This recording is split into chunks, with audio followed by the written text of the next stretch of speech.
Kuya, kailangan niyo ba ako? Hindi. Kuya, nahatak lang siya? Kaya pala palong-palo yung muscle mo, kuya. Kung lakas ko na yun, ha? Grabe. Time is now 4 a.m. Maghahanap na kami ng pwedeng tumulong sa akin para maging isang fisherman ako for today. So guys, sobrang dilim. So nagdala talaga ako ng ilaw. Prepared tayo. Wow! Parang Star Wars. Oh. Ready talaga ako ng mga ilaw. Kasi alam ko, nagsisimula sa madaling araw pa lang ang pangingisda. Morning! Wow, parang akong kandidato, no? Kamusta naman kayo? Malapit na tayo sa beach. Tingnan mo, buhangin na to. Okay guys, nakita ko na may boat na dito. Isa sa mga bahay. Mamimili tayo at magpapatimpla tayo ng kape. Kung sino magtitimpla sa atin ng kape, yun ang ating pipiliin. Meron dalawang bahay na malapit sa dagat. Ito or ayun, napipili ng puso ko magpatimpla doon kung bibigyan nila tayo. Tara. Tao po! Hello po sir. Pwede po ba akong magpatimpla ng kape? Sige po. Talaga? Opo. Papapasukin niyo ba ako, kuya? O, Okay sige na po. ba? Sige po, pasok po. Sige po. Sa aming palasyo. Yes!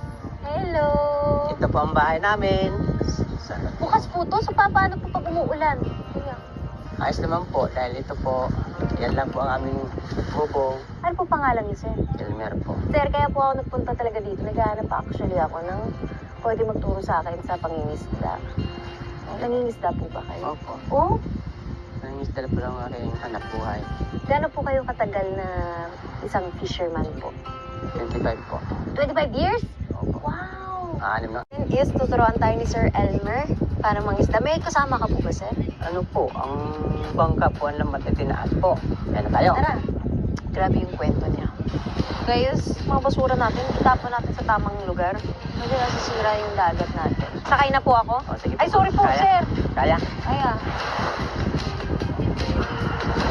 No, basa ka. Dito na ako. Sobrang ganda, oh. Fisherman for a day. Ayan na.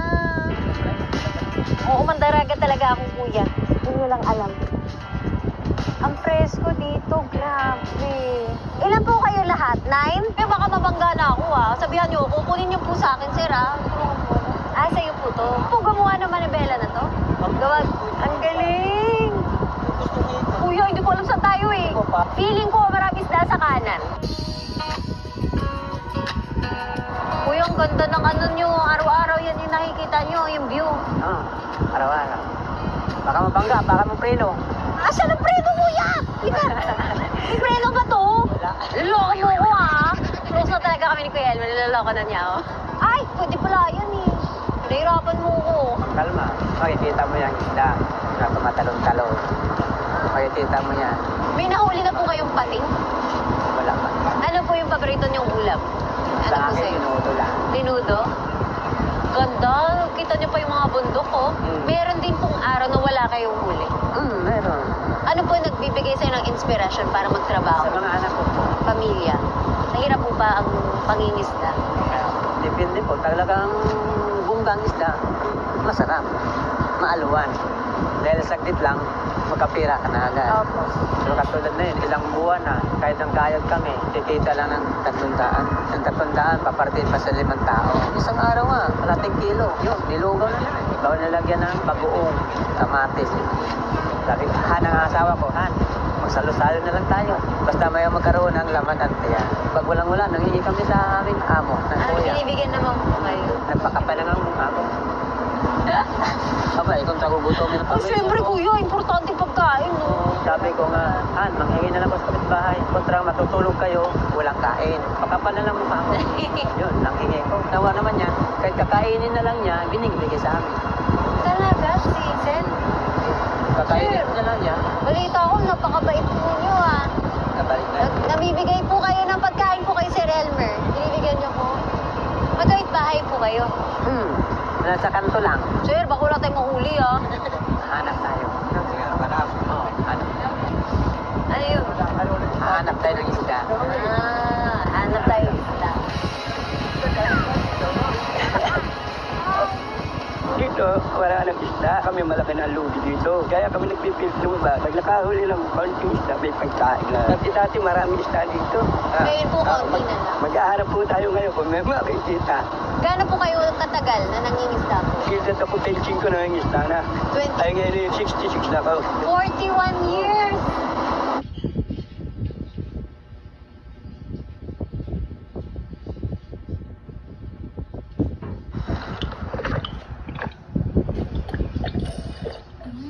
Nasty.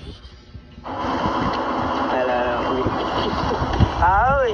Ano yun, kuya? Pag iba ang galaw ng tubig, isda yun. Hala, puro alon lang nakikita ko. Iba nga nun pagkaya ng alon. Pag ganun. Oo. Ang mano-mano niyo po hinahanap. Oo. Ano po yun? Nakikita ko yun sa TV sa Big Brother ka. Ah, Pinoy Big Brother. Masaya kayo. Oh, nanonood si Sir ng Pinoy Big Brother. Napakasaya nyo daw. Napakalaro ninyo. Dati, paglalaka namin dito, puro isda yan. Oo, Oo. wala na. Kaya napakayag ko ng aming buhay.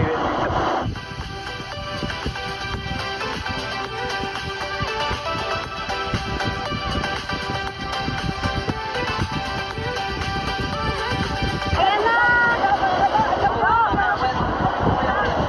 Asa na po yung isda? Nagpanic sila. Ayun! Yes! Alam mo, mahuli kami today. Ayan o! Ay! Tumalon! Nakita mo? May isda kami mahuhuli. Ay! Ang dami, kuya!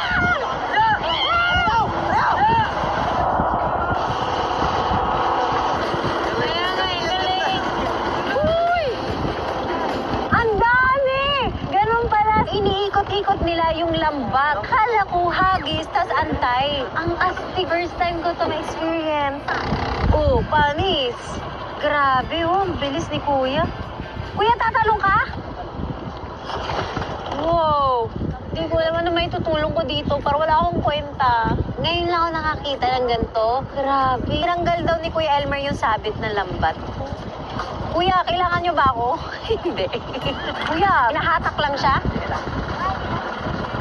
Kaya pala palong-palo yung muscle mo, kuya. Eh, ang lakas ko na yun, ah. Grabe. Bumaba ulit si Kuya Elmer kasi may sabit yung ilalim, so hindi siya mahila. May huli kaya tayo? Sana. May uwi tayo. Mabasa. Okay lang yan, mabasa. Heavy. Oo, Day, mabigat talaga. Sobra. Ito na workout ko. Ah! Grabe to.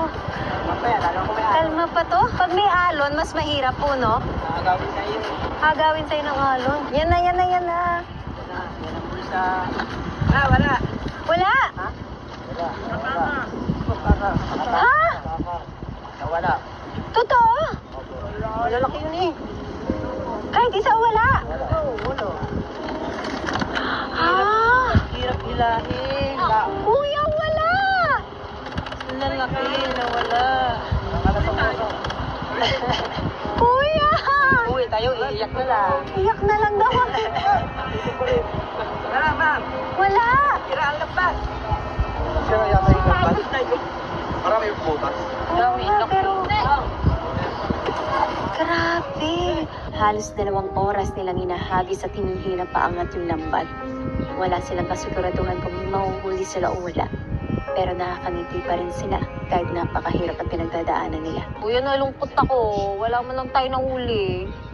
Paano yun? Akala ko sinachorot mo ko kanina nung inaangat sabi niyo walang huli. Sira ang lampat natin. So nakatakas po yung isda dahil sa Nakatakas. butas? Dahil sa butas. Uwi tayo ng walang-wala. Kahit pang ulaman lang. Lahat yung nalapit sa amin. Oo. Yun po. Thank you po, Kuya, kasi na-experience ko po ang hirap nyo at nakita ko po kung gaano po kayo ka-hardworking. Panggugulo ko po 20,000. Maraming Maraming salamat salamat. po. Thank you po. Thank you. Kita niyo kami ko makapal. Walang problema po. Ngayon lang po ako naka-experience po ng ganito. At gusto ko lang po magpasalamat. Saka po, matatandaan po kita lagi. Thank you po. At kayo, huwag matatala, babalik kayo. Pagka, Opo. mamangka lang tayo. Tara. Sige po. Ah, Thank you. Grabe nakakataba talaga ng puso. Ito yung pinakadulo, si Kuya Elmer. At lahat po sila na-appreciate ko po. Lahat po sila, pakalaki po ng lesson na tinuro nila sa akin today. At yung sinasabi nila na ngayon lang sila ganito nakaka-touch po. Kasi feeling ko, binibless ako para tumulong talaga sa ibang tao. kita mo nga yung binigay at pangarap ko nga dumating din. Ngayon na araw.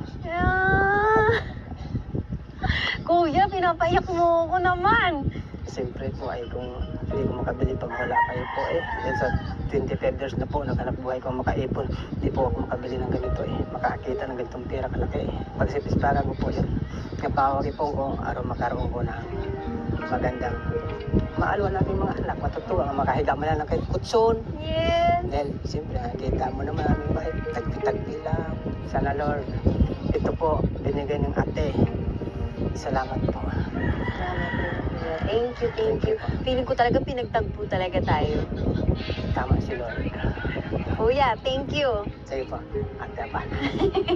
Salamat po sa inyo, mga kasamahan. At kung sino man dyan ang kasama ng ate, salamat po sa inyong lahat. Ito po ang pangarap ko po nga makahawak po ganito at makabili po ako ng aking panghanapbuhay sa aking pamilya. Salamat po.